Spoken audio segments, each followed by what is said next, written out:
Hi, Namaskara. It's from ND Education. In last class, we have discussed about GST meaning, introduction, and now we have to discuss about types of goods and service tax.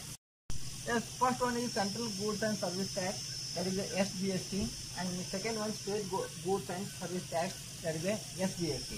Yes, SGST also called as Territory Goods and Service Tax. Territory Goods and Service Tax is only relating to the ನಮ್ಮ ಭಾರತದಲ್ಲಿರುವ ಕೇಂದ್ರಾಡಳಿತ ಪ್ರದೇಶಗಳಿಗೆ ಮಾತ್ರ ಇದು ಏನಾಗುತ್ತೆ ಅನ್ವಯ ಆಗುತ್ತೆ. That is A union territory goods and service tax. Before going to types of GST, I will tell about our India. India is a territory nation. Territory nation is, that's why we have to apply the GST in dual model concept. Dual model concept means what here? Dual model concept ಅಂದ್ರೆ simple meaning ಯಾವುದೇ ಒಂದು ನಾವು ವಸ್ತುಗಳನ್ನು ಖರೀದಿ ಅಥವಾ ಮಾಡಿದಾಗ ತೆರಿಗೆಯನ್ನು ವಿಧಿಸ್ತೀವಲ್ಲ, ಆ ತೆರಿಗೆಯನ್ನು ವಿಧಿಸಿದಂತಹ ತೆರಿಗೆಯನ್ನು ನಾವು ಎರಡು ಒಂದು ರೀತಿಯಿಂದ ನಾವು ಏನು ಮಾಡ್ತೀವಿ, ಕಲೆಕ್ಟ್ ಮಾಡ್ತೀವಿ. ಒಂದೇದು ಅದನ್ನು ನಾವು ಸ್ಟೇಟ್ ಗೌರ್ಮೆಂಟ್ನವ್ರು ಕಲೆಕ್ಟ್ ಮಾಡ್ತಾರೆ. ಸೆಕೆಂಡ್ ಒನ್ ಸ್ಟೇಟ್ ಗೌರ್ಮೆಂಟ್ನವರು, ಇನ್ನೊಂದು ಸೆಂಟ್ರಲ್ ಗೌರ್ಮೆಂಟ್ನವ್ರು ಏನು ಮಾಡ್ತಾರೆ, ಕಲೆಕ್ಟ್ ಮಾಡ್ತಾರೆ. ಯಾವುದೇ ವಸ್ತುಗಳು ಖರೀದಿ ಮಾಡಿದಾಗ ಕೊಟ್ಟುವಂತಹ ತೆರಿಗೆ ಏನಾಗಿರುತ್ತೆ, ಆ ತೆರಿಗೆ ಏನು ಮಾಡ್ತಾರೆ, ಒಂದು ಕಸ್ಟಮರ್ ಒಂದು ಸ್ಟೇಟ್ ಗೌರ್ಮೆಂಟ್ನವ್ರು ತೊಗೊಂತಾರೆ, ಇನ್ನೊಂದು ಏನು ಮಾಡ್ತಾರೆ, ಸೆಂಟ್ರಲ್ ಗೌರ್ಮೆಂಟ್ ತೊಗೊಂತಾರೆ. ಫಾರ್ ಎಕ್ಸಾಂಪಲ್ ಇಲ್ಲಿ 10% ನಾವು GST ರೇಟ್ ಅಂತ ಕೊಟ್ಟಿವಿ. 10% GST ರೇಟ್ ಅಂದ್ರೆ ಅದರಲ್ಲಿ ನಾವು ಸಮವಾಗಿ ಡಿವೈಡ್ ಮಾಡಿದ್ವಿ ಅಂದ್ರೆ first one is 5% go to the state government, so 5% go to the central government. That is called as a dual model concept. Next let's go to the types of goods and service tax. First one is central, second one is state goods and service tax. Yes, ಇಲ್ಲಿ ನಾವು tax select ಮಾಡಿ ಬಂದ್ರೆ ಯಾವುದೇ ಒಂದು ನಾವು ಹೇಳಿದಲ್ಲ, already I explain, India is a federal country, we have to apply the dual model concept. That's why we have to classified in only two types. First one is central, second one is state. State we have to also called as a union territory goods and service tax. ಇದು ಯಾವ ರೀತಿಗೆ only ಕೇಂದ್ರಾಡಳಿತ ಪ್ರದೇಶಗಳಿಗೆ ಮಾತ್ರ ಏನಾಗುತ್ತೆ, ಅನ್ವಯ ಆಗುತ್ತೆ. Next you have to come to the example. A supply raw material to manufactured B ಅಂದ್ರೆ ಏನ್ ಮಾಡ್ತಾನೆ, ಎ ಅನ್ನೋ ವ್ಯಕ್ತಿ ಬಿ ಅನ್ನೋ ಮ್ಯಾನುಫ್ಯಾಕ್ಚರ್ಗೆ ಏನ್ ಮಾಡ್ತಾನೆ, ವಸ್ತುಗಳನ್ನ ಏನ್ ಮಾಡ್ತಾನೆ, ಸೆಲ್ ಮಾಡ್ತಾನೆ. ಆಮೇಲೆ ಏನ್ ಮಾಡ್ತಾನೆ, ಬಿ ಅನ್ನೋ ವ್ಯಕ್ತಿ ಮ್ಯಾನುಫ್ಯಾಕ್ಚರ್ ಮಾಡ್ತಾನೆ. ಅಂದ್ರೆ ಬಿ ಅನ್ನೋ ಏನ್ ಮಾಡ್ತಾನೆ, ವಸ್ತುಗಳನ್ನ ಏನ್ ಮಾಡ್ತಾನೆ, ಮ್ಯಾನುಫ್ಯಾಕ್ಚರ್ ಮಾಡ್ತಾನೆ. ಆ ಮ್ಯಾನುಫ್ಯಾಕ್ಚರ್ ಮಾಡಿ ಏನ್ ಮಾಡ್ತಾನೆ, goods are sold to wholesaler. ಅದು ವಸ್ತುಗಳನ್ನ ಏನ್ ಮಾಡ್ತಾನೆ, ಹೋಲ್ಸೇಲರ್ಗೆ ಏನ್ ಮಾಡ್ತಾನೆ, ಸೇಲ್ ಮಾಡ್ತಾನೆ. ನೆಕ್ಸ್ಟ್ ಫಾಲೋಡ್ ಬೈ ಅಂದ್ರೆ ನಮಗೆ ಕಂಟಿನ್ಯೂ ಆಗುತ್ತೆ retailer D. Retail sell to the finished good to the final consumer. ಅಂದ್ರೆ ಹೋಲ್ಸೇಲರ್ ಏನ್ ಮಾಡ್ತಾನೆ, ರಿಟೇಲರ್ ಸೆಲ್ ಮಾಡ್ತಾನೆ. ರಿಟೇಲರ್ ಫೈನಲ್ ಏನ್ ಮಾಡ್ತಾನೆ, ಕನ್ಸ್ಯೂಮರ್ ಆರ್ ಕಸ್ಟಮರ್ಗೆ ಏನ್ ಮಾಡ್ತಾನೆ, ಸೆಲ್ ಮಾಡ್ತಾನೆ. Okay, this is the process of selling of the goods and service to the final consumer. Yes, before that here consumer ಅಂತ ಕೊಟ್ಟೆ. ಕನ್ಸ್ಯೂಮರ್ ಇಲ್ಲಿ ಇನ್ನೊಂದು ಹೇಳ್ಕೊಡ್ತೀವಿ ನಾವು, ಕಸ್ಟಮರ್ ಅಂತ. Who is the consumer, who is the customer, that is very important. Who is the consumer and who is the customer, that is very important concept. Here consumer means here he using the goods and services. Finally he using the goods and services. But customer means not using the goods and services. He is finally buying but not using the goods. Who are using the goods is a consumer. You know who are buying the goods finally is a customer. Okay, yes, I will give one example, customer and consumer. ಈ ಒಂದು ನೀವು ಯಾವ್ದೋ ಒಂದು ಮನೆಯಲ್ಲಿ ನಿಮ್ಮ father ಏನ್ ಮಾಡ್ತಾನ, ಒಂದು ಚಾಕ್ಲೇಟ್ ನ ತೊಗೊಂತಾನ. ಆ ಚಾಕ್ಲೇಟ್ ಅಂಗಡಿ ಹೋಗ್ತಾನೆ, ಅಂಗಡಿ ಹೋಗಿ ಏನ್ ಮಾಡ್ತಾನ, ಒಂದು ಚಾಕ್ಲೇಟ್ ನ ಖರೀದಿ ಮಾಡ್ತಾನ. ಆ ಖರೀದಿ ಮಾಡಿದಾಗ ನಿಮ್ಮ ಫಾದರ್ ಅಥವಾ ಆ ಫಾದರ್ ಏನಾಗ್ತಾನಂದ್ರೆ ಕಸ್ಟಮರ್ ಆಗ್ತಾನ. ಮನೆಗೆ ಬರ್ತಾನ, ಮನೆಗೆ ಬಂದು ಏನ್ ಮಾಡ್ತಾನ, ಆ ಚಾಕ್ಲೇಟ್ ಏನ್ ಮಾಡ್ತಾನೆ, ಮಕ್ಕಳಿಗೆ ಕೊಡ್ತಾನ. ಆ ಮಕ್ಕಳು ಏನಾಗ್ತಾರಂದ್ರೆ ಕನ್ಸ್ಯೂಮರ್ ಆಗ್ತಾರ. ಯಾರು ಫೈನಲಿ ಯಾರು ಕನ್ಸ್ಯೂಮರ್ ಅಂದ್ರೆ ಅದನ್ನ ಯೂಸ್ ಮಾಡ್ತಾರಲ್ಲ ಅವ್ರಿಗೆ ಅಂತ ಕರಿಬೇಕು, ನಾವಿಲ್ಲಿ ಕನ್ಸ್ಯೂಮರ್ ಅಂತ ಕರಿಬೇಕು. ಯಾರು ಬೈ ಮಾಡ್ತಾರೋ ಅವ್ರಿಗೆ ಏನ್ ಕರಿಬೇಕು, ಕಸ್ಟಮರ್ ಅಂತ ಕರಿಬೇಕು. Next come to the this point. In this case both the central and state government would charge the GST 10%. ಇಲ್ಲಿ ಏನ್ ಮಾಡ್ತಾರೆ, ಸೆಂಟ್ರಲ್ ಗೌರ್ಮೆಂಟ್ ಮತ್ತು ಸ್ಟೇಟ್ ಗೌರ್ಮೆಂಟ್ ಅವ್ರು ಏನ್ ಮಾಡ್ತಾರೆ, 10% GST ಏನ್ ಮಾಡ್ತಾರೆ, ಚಾರ್ಜ್ ಮಾಡ್ತಾರೆ ಅಂತ ಕೊಟ್ಟರೆ. This is a problem of the ಏನು types of goods and service tax ಅಂದ್ರೆ ಟೈಪ್ಸ್ ಆಫ್ ಇಲ್ಲಿ ಸೆಂಟ್ರಲ್ ಮತ್ತು ಸ್ಟೇಟ್ ಏನ್ ಬರ್ತಾರಲ್ಲ ಆ ಏನ್ ಚಾರ್ಜ್ ಮಾಡ್ತಾರಲ್ಲ ಆ ಚಾರ್ಜ್ ಮಾಡಿದಂತಹ ಆ ಒಂದು GST ಇರ್ತಲ್ಲ ಅದನ್ನ ಯಾವ ರೀತಿಯಾಗಿ ನಾವು ಕ್ಲಾಸಿಫೈಡ್ ಮಾಡ್ತೀವಿ ಅನ್ನೋದು ಈ ಪ್ರಾಬ್ಲಮ್ ತಿಳ್ಕೊಂಡು ತಗೋಣ. Yes continue you have to solve one by one from supply of raw material. ಇಲ್ಲಿ ರಾವ್ ಮಟೀರಿಯಲ್ ಸಪ್ಲೈ ಯಾರು ಮಾಡ್ತಾನ ಅವ್ನು ಮತ್ತೆ ಏನು ಮಾಡ್ತಾನೆ ಯಾರಿಗೆ ಸಪ್ಲೈ ಮಾಡ್ತಾನೆ ಇಲ್ಲಿ ಮ್ಯಾನುಫ್ಯಾಕ್ಚರ್. ಇಲ್ಲಿದ್ದ ಎಲ್ಲಿದ್ದ ಬಿ ತನ ಎಲ್ಲಿದ್ದ ಏನು ಮಾಡ್ತಾನೆ ಬಿ ತನ ಯಾವ ರೀತಿಯಾಗಿ ನಾವು ಸೆಲ್ ಮಾಡ್ತೀವಿ. ಆಫ್ಟರ್ ದ್ಯಾಟ್ ಯಾರಿಗೆ ಸೆಲ್ ಮಾಡ್ತೀವಿ ದಟ್ ಇಸ್ ವೆರಿ ಇಂಪಾರ್ಟೆಂಟ್. ಇಲ್ಲಿ ನೋಡಿ ಇಲ್ಲೇ ನಾವು ಒಂದು ಎಕ್ಸಾಂಪಲ್ ಕೊಡ್ತೀನಿ ನಿಮ್ಗೆ. ಇಲ್ಲಿ ಈ ಏನು ರಾ ಮಟೀರಿಯಲ್ ಇರುತ್ತಲ್ಲ ಆ ರಾ ಮಟೀರಿಯಲ್ ಏನು ಮಾಡ್ತಾನೆ ಯಾರು ಹೋಲ್ಸೇಲರ್ ಯಾರಿಗೆ ಸೆಲ್ ಮಾಡ್ತಾನೆ ಮ್ಯಾನುಫ್ಯಾಕ್ಚರ್ಗೆ ಸೆಲ್ ಮಾಡ್ತಾನೆ. ಅವಾಗ ಅದ್ರ ಕಾಸ್ಟ್ ಎಷ್ಟು ಇರುತ್ತೆ ಅಂದ್ರೆ 100 ರೂಪೀಸ್ ಇರುತ್ತೆ. ನೆಕ್ಸ್ಟ್ ಅದು ಏನು ಮಾಡ್ತಾನೆ ಮ್ಯಾನುಫ್ಯಾಕ್ಚರಿಂಗ್ ವಸ್ತುಗಳನ್ನು ತಯಾರು ಮಾಡಿಂದ ಏನು ಮಾಡ್ತಾನೆ ಅದಕ್ಕೆ ಏನು ಮಾಡ್ತಾನೆ 20 ರೂಪಾಯಿ ಮಾಡ್ತಾನೆ ಪ್ರಾಫಿಟ್ನ ಆ್ಯಡ್ ಮಾಡ್ತಾನೆ. ಪ್ರಾಫಿಟ್ ಆ್ಯಡ್ ಮಾಡಿ 120 ರೂಪಾಯಿಗೆ ಏನು ಮಾಡ್ತಾನೆ ಸೆಲ್ ಮಾಡ್ಬೇಕಾದ್ರೆ ಟ್ಯಾಕ್ಸ್ ಆ್ಯಡ್ ಮಾಡಿ ಅದನ್ನ ಎಷ್ಟಕ್ಕೆ ಸೆಲ್ ಮಾಡ್ತಾನವ 130 ರೂಪಾಯಿಗೆ ಯಾರು ಸೆಲ್ ಮಾಡ್ತಾನೆ ಹೋಲ್ಸೇಲರ್ಗೆ ಸೆಲ್ ಮಾಡ್ತಾನೆ. ಆ ಹೋಲ್ಸೇಲರ್ ಏನು ಮಾಡ್ತಾನೆ ಆ ವಸ್ತುವನ್ನು ತನ್ನಲ್ಲಿ ಇಟ್ಕೊಂಡು ಏನು ಮಾಡ್ತಾನೆ 20 ರೂಪಾಯಿ ಲಾಭ ತೊಗೊಂಡು ವಾಪಸ್ ಏನು ಮಾಡ್ತಾನೆ 150 ರೂಪಾಯಿ ಯಾರಿಗೆ ಸೆಲ್ ಮಾಡ್ತಾನೆ ರೀಟೇಲರ್ಗೆ ಮಾಡ್ತಾನೆ. ರೀಟೇಲರ್ ಏನು ಮಾಡ್ತಾನೆ 20 ರೂಪಾಯಿ ಲಾಭ ತೊಗೊಂಡು 170 ರೂಪಾಯಿ 130 ರೂಪಾಯಿ ಅವನ ಲಾಭ ತೊಗೊಂಡು ಏನು ಮಾಡ್ತಾನೆ ವಾಪಸ್ ಏನು ಮಾಡ್ತಾನೆ ಡಿಸ್ಟ್ರಿಬ್ಯೂಟರ್ಗೆ ಅವ್ರಿಗೆ ಸೆಲ್ ಮಾಡ್ತಾನೆ. ಲಾಸ್ಟ್ಗೆ ಇದು ರೀಟೇಲರ್ ಏನು ಮಾಡ್ತಾನೆ 200 ರೂಪಾಯಿ ಖರೀದಿ ಮಾಡ್ತಾನೆ ಅಥವಾ 170 ರೂಪಾಯಿ ಖರೀದಿ ಮಾಡ್ತಾನೆ. 30 ರೂಪಾಯಿ ಏನು ಮಾಡ್ತಾನೆ ಲಾಭ ತೊಗೊಂತಾನೆ. ಲಾಭ ತೊಗೊಂಡು 20 ರೂಪಾಯಿ ಏನು ಮಾಡ್ತಾನೆ ಟ್ಯಾಕ್ಸ್ ಹಾಕಿ 220 ರೂಪಾಯಿ ಏನು ಮಾಡ್ತಾನೆ ಫೈನಲ್ ಕನ್ಸ್ಯೂಮರ್ಗೆ ಏನು ಮಾಡ್ತಾನೆ ಸೆಲ್ ಮಾಡ್ತಾನೆ. ಈ ಸೆಲ್ ಮಾಡೋದು ಯಾವ ರೀತಿಯಾಗಿ ಫೈನಲ್ ಕನ್ಸ್ಯೂಮರ್ ಏನು ಮಾಡ್ತಾನೆ 100 ರೂಪಾಯಿ ಇದ್ದಿದ್ದಂಥ ವ್ಯಾಲ್ಯೂನ ಎಷ್ಟು ತೊಗೊಂತಾನವ 220 ರೂಪಾಯಿ ಕೊಟ್ಟು ತೊಗೊಂತಾನೆ. ಈ ರೀತಿ ಯಾವುದೇ ವಸ್ತು ತೋರಿ ಅದು ಯಾವುದೇ ವಸ್ತು ತೋರಿ ಇದೇ ರೀತಿಯಾಗಿ ಏನಾಗತ್ತ ಪ್ರೊಸೆಸ್ ಆಗುತ್ತೆ. This process step by step I will explain. See here. Today I explain one example. In that we have to dividing the step by step multi stages. In that first one is supplied to the manufacturer. How the selling the raw material and how to the make the selling price and also how to charge the GST. Just you have to see here A supply raw material to B manufactured for ₹500. GST rate is 10%. How much GST charged and selling price? How to calculate the selling price? See here, first you have to take solution. First you have to take cost of raw material. How much the cost of raw material? 500 is cost of raw material.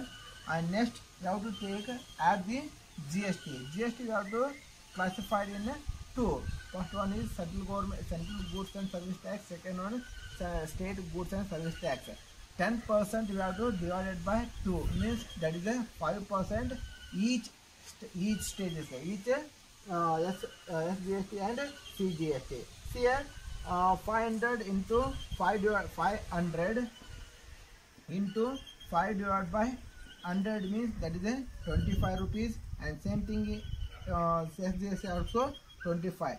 Total rupees is 50 and total selling price is 550. This is a selling price. So next you have to go to the from manufacturer to the wholesaler. How to calculate the selling price and GST. You have to next step is manufacturer to the wholesaler. Okay, but yes, next you have to go to the second one from manufacturer to the wholesaler. From manufacturer to the wholesaler, says B as a manufacturer sold the goods to the wholesaler for ₹650, including value addition of ₹150. Here 150 rupees is a profit. Here 150 rupees is profit to the manufactured. Manufacturer after the purchasing of the raw material, he manufacturing the goods. After manufacturing the goods, you have to taking the profit of margin of profit. That is margin of profit of ₹150. See here, let's you have to go to the continue. SGST is 5%, CGST is 5%. What is the total cost? You have to calculate the total cost. How much GST is to be payable? See, who is payable is B. Manufacturer ಎಷ್ಟು tax ನ pay ಮಾಡ್ತಾನೆ ನಾವು ಇಲ್ಲಿ calculate ಮಾಡಬೇಕಾಗುತ್ತೆ. See here, first you have to take a cost price of the goods. Cost price of the goods ಅಂದ್ರೆ ಎಷ್ಟಕ್ಕೆ ಅವ ಖರೀದಿ ಮಾಡಿದ್ದ ಅವನು ಮ್ಯಾನುಫ್ಯಾಕ್ಚರರ್ 500 ರೂಪಾಯಿ ಖರೀದಿ ಮಾಡಿದ್ದ. ಅವ ಏನು ಮಾಡ್ತಾನೆ, ಖರೀದಿ ಮಾಡಿದ ಅಂದ್ರೆ ರಾ ಮಟೀರಿಯಲ್ ಅದು ಕಾಸ್ಟ್ ಎಷ್ಟು ಬಿತ್ತು 500 ಇತ್ತು. ಅವ ಏನು ಮಾಡ್ತಾನೆ 150 ರೂಪೀಸ್ ಏನು ಮಾಡ್ತಾನೆ ಆದಾಯವಾಗಿ ತೆಗೆದುಕೊಂತಾನೆ. ಅಂದರೆ ಎಷ್ಟು ಆಯ್ತು ಟೋಟಲ್ ಕಾಸ್ಟ್ ಎಷ್ಟು ಆಯ್ತು, ಆ್ಯಕ್ಚುಲ್ ಕಾಸ್ಟ್ ಟೋಟಲ್ ಕಾಸ್ಟ್ ಎಷ್ಟು ಆಯ್ತು 650 ಆಯ್ತು. ಇದ್ರಾಗ ಏನು ಮಾಡ್ತಾನೆ ಆ್ಯಡ್ ಅವನು ಟ್ಯಾಕ್ಸ್ ಏನು ಮಾಡ್ಬೇಕು ಆ್ಯಡ್ ಮಾಡೋಕ್ಕಾಗತ್ತೆ. ಅದಕ್ಕೆ ಅವ ಮ್ಯಾನುಫ್ಯಾಕ್ಚರ್ ಹೋಲ್ಸೇಲರ್ಗೆ ಏನು ಮಾಡೋತಾನೆ ಸೆಲ್ ಮಾಡೋತಾನೆ. ಹೋಲ್ಸೇಲಿಗೆ ಸೆಲ್ ಮಾಡೋಕಂತಂದ್ರೆ ಅವ ಏನು ಮಾಡ್ತಾನೆ add the SGST and CGST each 5%. So 5% on which amount, not 500, on 650. 650 into 5 divided by 100 means 32.5. 32.5. Total is 65 rupees and total selling price is 715. Okay, this is selling price to manufacturer to the wholesaler. Wholesaler will be pay the 715 to the whom B. Okay, clear? ಇಲ್ಲಿ ಏನು ಮಾಡ್ತಾನೆ ಅಂದ್ರೆ wholesaler ಅವ ಏನು ಮಾಡ್ತಾನೆ ಖರೀದಿ ಮಾಡ್ತಾನೆ. ಯಾರು ಖರೀದಿ ಮಾಡ್ತಾನೆ, ಮ್ಯಾನುಫ್ಯಾಕ್ಚರ್ಲಿಂದ ಖರೀದಿ ಮಾಡ್ತಾನೆ. ಎಷ್ಟಕ್ಕೆ ಖರೀದಿ ಮಾಡ್ತಾನೆ ಅಂದ್ರೆ 715 ರೂಪಾಯಿ ಕೊಟ್ಟು ಏನು ಮಾಡ್ತಾನೆ ವಸ್ತುಗಳನ್ನು ಏನು ಮಾಡ್ತಾನೆ ಖರೀದಿ ಮಾಡ್ತಾನೆ. ಆದ್ರೆ ಇಲ್ಲಿ ಯಾರು ನೆಟ್ GST ಎಷ್ಟು ಕೊಟ್ಟಂಗೆ ಆತಂದ್ರೆ, ಯಾರು ನೆಟ್ GST ನಾವು ಇದಕ್ಕೆ ಕ್ಯಾಲ್ಕುಲೇಟ್ ಮಾಡ್ಬೇಕಂದ್ರೆ ಯಾರು ಇವ B ಅನ್ನೋ ವ್ಯಕ್ತಿ ಗೋರ್ಮೆಂಟ್ಗೆ ಎಷ್ಟು ಟ್ಯಾಕ್ಸ್ ಕಟ್ಟಬೇಕಂದ್ರೆ ಅದಕ್ಕೆ ನಮಗೆ ಟ್ಯಾಕ್ಸ್ ಪೇಬಲ್ ಅಂದ್ರೆ ಟ್ಯಾಕ್ಸ್ ಪೇಬಲ್ ಎಷ್ಟು ಕ್ಯಾಲ್ಕುಲೇಟ್ ಮಾಡ್ಕೊಂಡು ಅದಕ್ಕೆ ಒಂದು ಫಾರ್ಮುಲಾ ಐತಿ. ಏನೈತಂದ್ರೆ output tax minus input tax. Formula is net taxable is equal to output tax minus input tax. Okay, output tax andre clear, you have to clear understand. Output tax means when we selling the goods and services, we have to collecting from the customer. That tax is called as output tax. And next input tax means when you purchasing from others, the others, that time you have to pay the taxes. That is called as a input tax. See here, output tax, how much you have to collecting 65 rupees collecting. How much before you have to pay the tax 50 rupees. Finally 15 rupees only you have to pay to the government. This is clear to the your tax payable. ನೀವು 65 ರೂಪಾಯಿ ತುಂಬೋದಿಲ್ಲ, ಎಷ್ಟು ತುಂಬ್ತೀರಿ only 15 ರೂಪಾಯಿ ನೀವು tax ಮಾತ್ರ ನೀವೇನು ಮಾಡೋಕ್ಕಾಗತ್ತ ಗೌರ್ಮೆಂಟಿಗೆ ತುಂಬಕ್ಕಾಗತ್ತ. This is a formula of GST. Okay, next you have to go to the already done from manufacture to wholesaler. ನಾವು you have to go to the wholesaler to the retailer. Here wholesaler sold goods to the retailer for rupees 825 including value addition of rupees 100. How much net GST is to be payable? Here after the manufacturer to the wholesaler will be sold to the retailer. How much you have to sell to the that is the cost of rupees 825 rupees ಏನು ಮಾಡ್ತಾನ cell ಮಾಡ್ತಾನೆ. ಅದ್ರೊಳಗೆ ಏನು include ಐತಿ ಅವ 100 ರೂಪಾಯಿ ಅಂದ್ರೆ 100 ರೂಪಾಯಿ ಮಾಡೋಣ ಪ್ರಾಫಿಟ್ನ ಇನ್ಕ್ಲೂಡ್ ಮಾಡಿ ಏನು ಮಾಡೋವಂತಾನೆ ಸೆಲ್ ಮಾಡೋವಂತಾನೆ. Yes, how to calculate the total cost and how to calculate the selling price. See here, first you have to take cost price of the goods. Cost price of the goods is 650 and next add the value addition. Value addition of how much 100 rupees is value addition and total cost is 750. Total cost is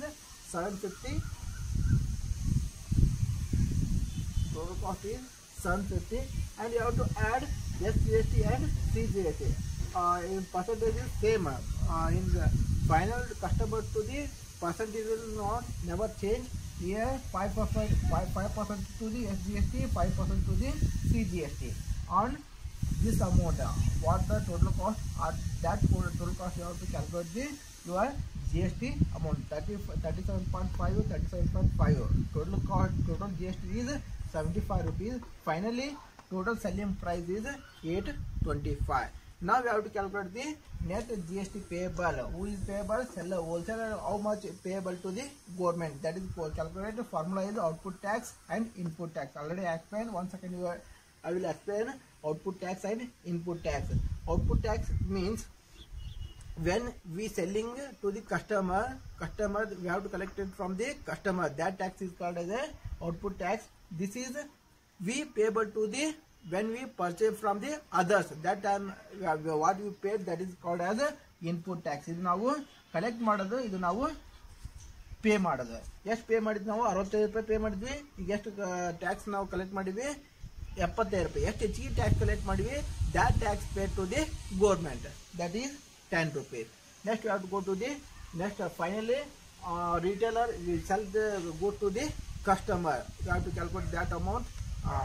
Next, finally retailer to consumer or customer, that they from supplier to finally whom to consume the goods, customer became a consumer. Have to use that particular good. That time what the selling price you have to apply, that is very important. Lastly you have to clear that. Finally out to the selling the good to the customer. Here retailer sold goods to the consumer or customer for rupees 935, include value addition of rupees 100 and both GST 10%. How much net GST is to be payable, that is very important. Here like that, same that you have to apply the first. You have to take the cost price of the goods. Cost price of the goods is last from or the price is, that is 750 is the cost of price. You have to add value addition. Value addition, how much? Value addition is 100. Oh, value addition means profit. How much profit ತೊಗೊಂತಾನೆ retailer? 100 ರೂಪಾಯಿ profit ತೊಗೊಂತಾನೆ. 100 ರೂಪಾಯಿ profit ತೊಗೊಂಡಾಗ ಅದು total cost ಎಷ್ಟಾಗುತ್ತೆ? 850 ಆಗುತ್ತೆ. 850 ಮ್ಯಾಗ ಏನು ಮಾಡಬೇಕು? you have to calculate the your GST. In GST you have to calculate the CGST and SGST. CGST means CGST and SGST. So 850 into 5 divided by 100 means 42.5. 42.5. Total GST is 85, and you have to make the total 935. 935 is the final selling price to consumer or customer. And lastly, how much tax paid to the government from retailer, that is very important. Net taxable output tax minus input tax. Output tax is 85. How much paid? How much collected from the customer? 85 rupees collected. And how much he is paying? Retailer how much paid to wholesaler? That is 75 rupees. And net tax payable is retailer is of rupees only 10 rupees. But finally consumer pay the tax is 85 rupees. Okay, ನೋಡಿ ಈ ಒಂದು problem ನೀವೇನು ತಿಳ್ಕೊಬೇಕಂದ್ರೆ, customer finally bearing the all GST. Finally consumer how much bear the tax? 85 rupees. Okay, all tax ಇದು ಯಾರು wholesaler sale ಮಾಡಿ ಬೇರ್ ಮಾಡಿದ್ದ, ರಿಟೇಲರ್ ಬೇರ್ ಮಾಡಿದ್ದ, ಮ್ಯಾನುಫ್ಯಾಕ್ಚರ್ ಬೇರ್ ಮಾಡಿದ್ದ, ಎಲ್ಲ ಕೊಟ್ಟಿದ್ದಂಥ ಟ್ಯಾಕ್ಸನ್ನ ಫೈನಲಿ ಯಾರ ಕಡೆಯಲ್ಲಿ ನಾವು ಇಸ್ಕೊಂತೀವಿ? ಕಸ್ಟಮರ್ ಕಡೆಯಿಂದ ನಾವೇನು ಮಾಡ್ತೀವಿ? ಟ್ಯಾಕ್ಸ್ನ ಕಲೆಕ್ಟ್ ಮಾಡ್ತೀವಿ. ಎನಿ ಟ್ಯಾಕ್ಸ್ ಯಾರು ಕಡೆಯಿಂದ ಕಲೆಕ್ಟ್ ಮಾಡ್ತೀವಿ? ಯಾರು ವಸ್ತುಗಳನ್ನ ಯೂಸ್ ಮಾಡ್ತಾರಲ್ಲ, ಯಾರು ವಸ್ತುಗಳನ್ನ ಅನುಭವ ಪಡ್ತಾರಲ್ಲ, ಅವ್ರು ಏನು ಮಾಡ್ತಾರೆ? ಟ್ಯಾಕ್ಸ್ನ ಪೇ ಮಾಡೋವಾಗ ಇಲ್ಲಿ ರಿಟೇಲರ್ ಪೇ ಮಾಡಲ್ಲ, ಹೋಲ್ಸೇಲರ್ ಪೇ ಮಾಡಲ್ಲ, ಮ್ಯಾನುಫ್ಯಾಕ್ಚರ್. ಎದಕ್ಕೆ ಹೇಳ್ರಿ? ಅವರು ಸ್ಟೆಪ್ ಬೈ ಸ್ಟೆಪ್ ಒಬ್ಬರ ಕಡೆಯಿಂದ ಒಬ್ಬರು ಕಡೆಯಿಂದ ಒಬ್ಬರು ಏನು ಮಾಡ್ತಾರೆ? ಟ್ಯಾಕ್ಸ್ನ ಕಲೆಕ್ಟ್ ಮಾಡ್ಕೊಂಡು ಹೋಗ್ತಾರೆ. ಈ ರೀತಿಯಾಗಿ ಏನು ಮಾಡ್ತಾರೆ? ಈ GST ಪ್ರೊಸೆಸ್ ಏನಾಗುತ್ತೆ? ಫೈನಲಿ ಹೋಗ್ತಾ ಆಗುತ್ತೆ. Okay, I clear that. I hope ಇದೆಲ್ಲ ನಿಮ್ಗೆ ಅರ್ಥ ಆಗಿದೆ ಅಂತ ತಿಳ್ಕೊತೀನಿ. Finally I tell one word, that is please subscribe my channel. Because of your subscription will say promotion on my channel. So please, I hope it will be better understanding to you. So finally I will tell one word, that is please subscribe my channel.